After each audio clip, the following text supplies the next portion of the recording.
Madame, Messieurs, bienvenue à cette nouvelle édition du journal. En séjour en Belgique, le président de l'Assemblée nationale, Christophe Mbosso, a été reçu le mercredi 11 janvier 2023 par Rachid Madran, président du Parlement de la région de Bruxelles. Christophe Mbosso a également rencontré les membres de la section bilatérale d'amitié parlementaire Belgique-RDC. Suivez. Ils ont discuté sur la question sécuritaire dans la partie est du pays, où le président Mbosso Nkodia est revenu sur l'implication du président de la République, Félix-Antoine Tshisekedi, pour rétablir l'ordre et la mauvaise volonté du président rwandais Paul Kagame, qui n'a pas voulu collaborer malgré la bonne volonté du président Tshisekedi. Les deux parties ont parlé aussi de la question électorale de décembre prochain. L'honorable président de l'Assemblée nationale, Christophe Mbosso Nkodia, a expliqué à son interlocuteur que les autorités congolaises sont déterminées pour organiser les élections dans les délais constitutionnels au-delà de petites difficultés sécuritaires dans l'est du pays. Le même mercredi 11 janvier 2023, il a été reçu par les chefs-d'État Relations internationales de la ville de Charleroi avant d'aller visiter le chantier de la future cité des métiers. Nous sommes venus en visite de travail en Belgique, rencontrer les autorités belges pour leur présenter la situation de la République démocratique du Congo.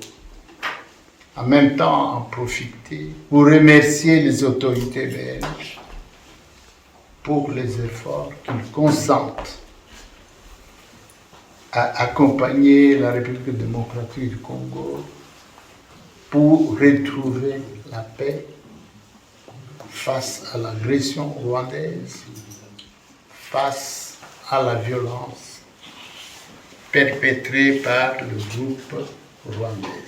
Mbosso Nkodia a également rencontré le membre de la section bilatérale d'amitié parlementaire Belgique-RDC. Le jeudi 12 janvier 2023, le président de l'Assemblée nationale, Christophe Mbosso Nkodia, accompagné de toute sa délégation, sera présenté au Parlement belge et le numéro 1 de l'Assemblée nationale sera en tête-à-tête avec... Et puis Stéphanie Milei, chargée d'affaires de l'ambassade des États-Unis d'Amérique en République démocratique du Congo, a été reçue en audience par la ministre déléguée en charge des personnes avec handicap et autres personnes vulnérables, Maître Irène Essambo-Diatta, ce jeudi 12 janvier 2023 dans son cabinet de travail à Kinshasa. Patrick Lokala. Les deux personnalités ont entre autres discuté sur la loi organique, la prise en charge des personnes avec handicap lors des opérations d'identification et d'enrôlement des électeurs, d'évaluation du programme américain dénommé Visiteurs internationaux auquel la ministre des Personnes vivant avec handicap a pris part à New York en juin 2002 à l'occasion de la 15e session de la conférence des États parties à la Convention relative des droits des personnes handicapées du sommet international d'Istanbul sur le droit des personnes handicapées, mais aussi de l'organisation du prochain sommet international sur les droits humains et l'inclusion sociale des personnes handicapées en RDC. Concernant le processus électoral en cours, Maître Irène Essambo-Diatta a fait savoir à la chargée des affaires des États-Unis que grâce à la loi organique et à son plaidoyer, la Commission électorale nationale indépendante CENI a pris en compte la donne handicap lors des opérations d'identification et d'enrôlement des électeurs. Période pendant laquelle, grâce aux médias, notamment les radios communautaires, elle appelle des personnes vivant avec handicap à s'enrôler massivement pour voter et se faire voter à tous les niveaux aux prochaines élections. Quant à l'organisation du prochain sommet international sur les droits humains et l'inclusion de la personne vivant avec handicap que la RDC va organiser, la diplomate américaine a fait rassurer à la patronne des personnes vivant avec handicap que son pays va l'accompagner pour la réussite et l'impact international du 10 sommet. Madame la ministre, sur la stratégie, sur comment nous on va l'accompagner comme ambassade des États-Unis, mais aussi elle nous a parlé de comment elle va impliquer d'autres autorités de différents pays pour que l'impact de son activité ne soit pas resté seulement en RDC, mais que ça s'élargisse sur le plan régional aussi. C'est sous le patronage du ministre national de la Jeunesse, Initiation à la nouvelle citoyenneté et cohésion nationale, Yves Boukoulou Zola, que le forum sur la mobilisation de jeunes à la citoyenneté organisé par le mouvement des leaders congolais a été lancé ce jeudi 12 janvier 2023 aux enclos du centre des handicapés dans la salle Frère Henri Carolis dans la commune de la Gombe. Suivez cet élément de Stéphane Mouchipai et Bouba Lutandila. Le ministre de la Jeunesse, Initiation à la nouvelle citoyenneté et cohésion nationale, représenté par son conseiller direct, a lancé officiellement ces 3 jours de travail de réflexion axés sur la lutte contre les antivaleurs qui prennent les déçus sur les bonnes mœurs dans la vie de quelques jeunes en République démocratique du Congo. Le coordonnateur du mouvement des leaders congolais a donné des élucidations sur les thèmes choisis dans le cadre de cet événement, aussi le mobile de l'organisation de ces assises. C'est la jeunesse qui est l'avenir de demain. On ne peut bâtir un pays, une nation, que si l'on a seulement cette jeunesse-là qui a des valeurs citoyennes, qui va travailler pour elle aussi, à son tour, déléguer aux générations à venir un pays prospère. Ici de noter que ces forums organisés par le mouvement des leaders congolais sur la mobilisation de jeunes à la citoyenneté s'y tiendra du 12 au 14 janvier 2023. Visite du pape François en RDC, le ministre de la Jeunesse et le nonce apostolique sont d'accord pour une soirée culturelle la veille du face-à-face entre le souverain pontife et le jeune au stade des martyrs de la Pentecôte. Le ministre de la Jeunesse a été reçu le mercredi 11 janvier à la nonciature apostolique à Kinshasa. Suivez. Les échanges avec Monseigneur Ettore Balestrero, nonce apostolique et ambassadeur du Vatican en RDC, ont tablé sur les différentes activités proposées avant le face-à-face entre jeunesse et pape François au stade de martyrs de la Pentecôte lors du séjour du souverain pontife du 31 janvier au 3 février 2023. Ces échanges sont un prolongement de ceux de la ville avec Monseigneur Carlos Ndaka, vicaire épiscopal de l'archidiocèse de Kinshasa. La sensibilisation de jeunes, l'organisation de l'arrivée de ceux qui viendront des provinces et de l'organisation de la soirée culturelle prévue au stade ont été abordés. Une soirée qui doit être préparée dans le moindre détail pour que tout se passe dans la sérénité, la joie et la discipline. S'adressant aux nonces apostoliques, le ministre de la Jeunesse a assuré à son hôte qu'au niveau du gouvernement, le ministère de la Jeunesse prend toutes les dispositions nécessaires pour que tout se passe dans l'ordre et la discipline. Pour Yves Bunkoulou, c'est l'occasion pour l'ensemble de jeunes de la République démocratique du Congo de toute confession de faire passer un meilleur message au monde grâce à ces face-à-face avec le pape, contrairement aux mauvais clichés souvent véhiculés. Le nonce apostolique, quant à lui, a insisté sur la nécessité de voir toutes les manifestations prévues se dérouler selon le principe de l'Église catholique pour ne pas sortir du contexte. Monseigneur Ettore Balestrero a également donné quelques orientations au père aumônier national de jeunes catholiques qui a participé à ces échanges pour que les différentes équipes travaillent en collaboration pour assurer l'harmonie et le respect de l'agenda déjà publié. Le ministère de la Jeunesse et les nonces apostoliques ont convenu maintenir le contact pour s'assumer de l'avancement des préparatifs. L'inspection générale de finances a invité les autorités de la ville-province de Kinshasa ainsi que les représentants des entreprises chargées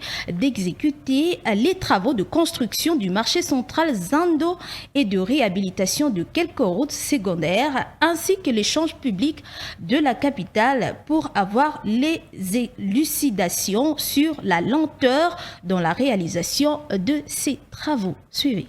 L'inspection générale des finances, qui contrôle actuellement les travaux de réhabilitation du marché central de Kinshasa, de la route Elengesa, de l'avenue Kikwit et celui de l'implantation de plus de 2600 poteaux de l'éclairage public, a invité dans ces installations les autorités de la ville de Kinshasa ainsi que toutes les entreprises impliquées dans l'exécution des 10 travaux pour obtenir des explications sur la lenteur constatée dans tous ces contrats. S'agissant du marché central de Kinshasa, 35% du montant prévu ont été débloqués, mais les travaux sont encore au niveau de la fondation, représentant ainsi 5% seulement de l'exécution physique.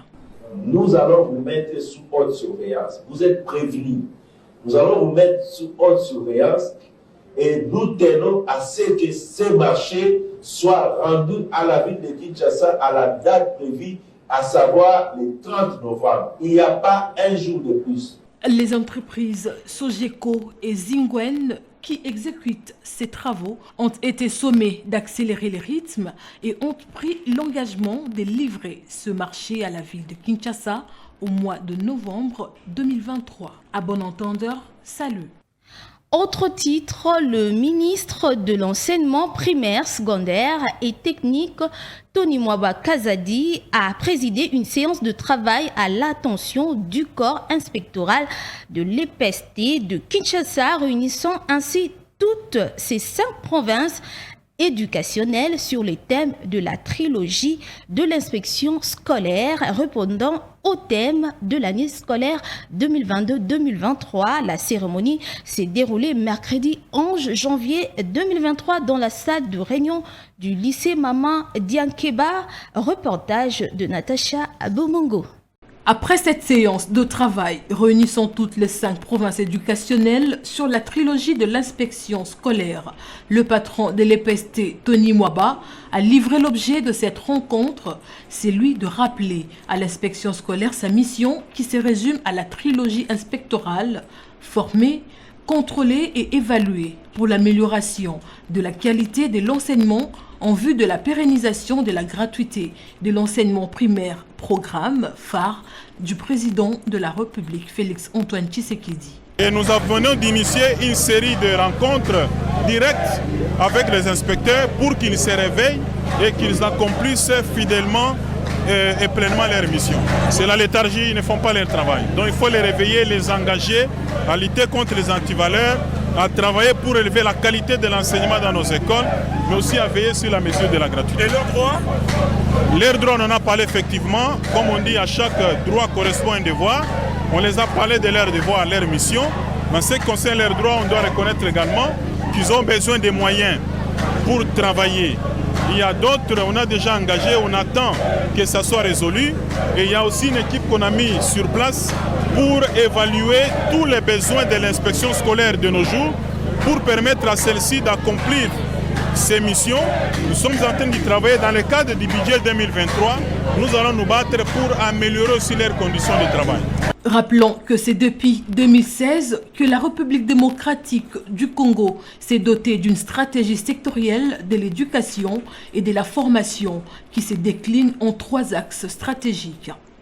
Et c'est donc après un constat de léthargie dans le chef de l'inspection scolaire que le ministre a jugé bon de réserver cette année scolaire à la trilogie inspectorale. 10 otages des terroristes ADF libérés par les forces armées de la République démocratique du Congo ont été remis à la société civile le mercredi 11 janvier 2023. Natacha Bomongo pour les commentaires.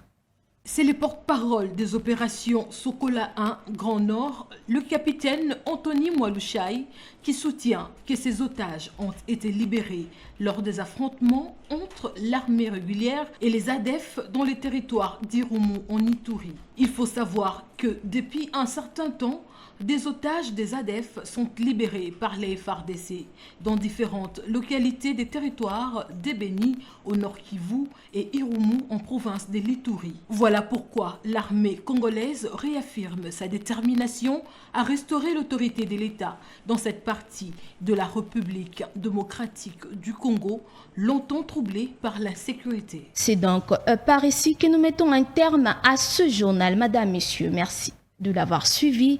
L'info reste en continu sur Tosungana Télévision.